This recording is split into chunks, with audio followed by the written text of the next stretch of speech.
Assalamu alaikum everyone. During the Gulf tour, I received a number of letters. Here's one of them.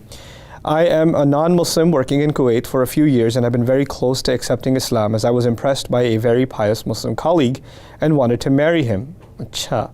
So wanted to learn more about Islam. The man I like is a Pakistani brother, and to know his culture, I got close to another Muslim female colleague who is married to a Pakistani family. I'm studying about Islam in the Quran, where the rights of a wife are so impressive and full of equity. But when I see my female friend's life, she is asked to do so much work for her in-laws and is forced by her husband to take care of her mother-in-law. And the mother-in-law tortures her a lot by creating fights between the couple. Also, the sister-in-laws are expecting her to work like a maid all the time.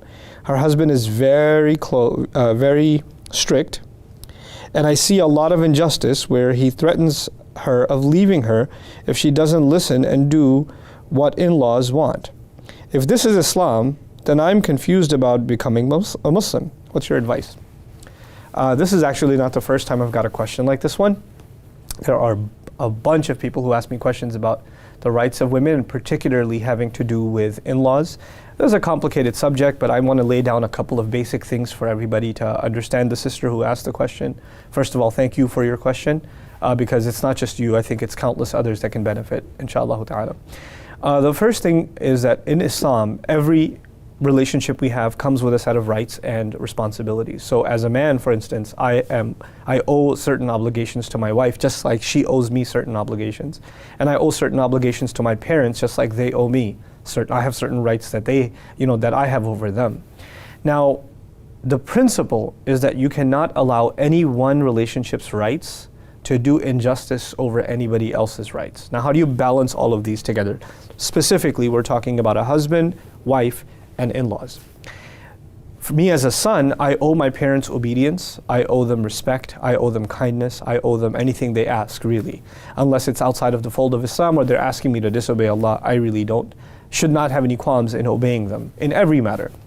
However, my wife owes them respect, owes them, common courtesy, but does not owe them obedience. And me expecting from my wife to serve my parents is actually an injustice on my wife. She owes her own parents service. She has parents of her own. These are not her parents, these are your parents. As a matter of fact, the ties of blood are different from the ties of marriage. And so to expect from the wife to serve your parents as a husband is actually a form of injustice. And this is not something Islamically allowed. And it's not something, as a matter of fact, it's not even something sanctioned by Islam. So some people say, well, you have to obey your husband no matter what he says.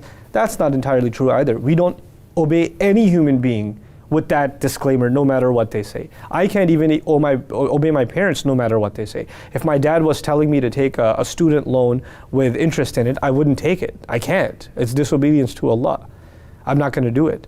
And as a matter of fact, sometimes you have to even disobey your parents out of respect if they're being unreasonable. It has to happen sometimes. If your father's asking you to take a loan, even if it's not an interest-based loan, or he's asking you to go into a business which you know is going to sink, you absolutely don't, guaranteed it's not going to fly, but he wants you to take all of your life savings and put them in that business. You not listening to your dad in that situation is not disobedience to your father.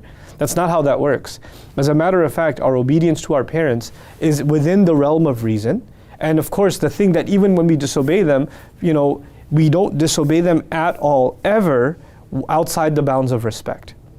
And of course, even if things are difficult on us, we should still obey them, even if they're difficult on us. But when it's something completely unreasonable, or it's going to put others in difficulty. The example I just gave you, for instance, if I ruin all of my savings or all of my assets in some business that they want me to get into, that I know won't work, then I won't just be doing something they wanted me to do. I'd be putting my children in difficulty. I'd be putting my wife in difficulty. I'd be putting other people that depend on me in difficulty. I can't do that. They can do whatever they want with me, but they cannot allow me to do injustice to anybody else. That's just not how it works. Then there are families who force the husband to have one account, right? And the parents are co-signers on the account, and the wife gets like a $20 bill every week or something. That's not how it works either. You cannot do that. You can't have your wife, you married her, you took her from her father to become her wali. And you owe her now the same responsibilities her father used to owe her. And now to treat her like a second-class citizen inside the house, or a maid to your parents, or to your sisters or somebody else, this is all absolutely absurdly ridiculous. And this is one of the things you and I are going to be asked about on Judgment Day. On the other hand, however, there's the other extreme. So on the one extreme, you have daughter-in-laws being turned into maids, which is absolutely absurd and ridiculous, unacceptable in Islam. And on the other hand, you have people that are, wives or even husbands that are absolutely spiteful of their in-laws, want nothing to do with them. I don't want to see their face. I don't want them coming over. I don't want you to go to your mother's house. I don't want you to talk to her ever. I hate her. I can't stand her, etc., etc. And this overly extreme distance from your husband's family. And this is also an extreme, and this is a form of injustice too. Those are his parents. They have rights over him. They should be able to see their grandkids. They should be able to come over and not worry about having a fight.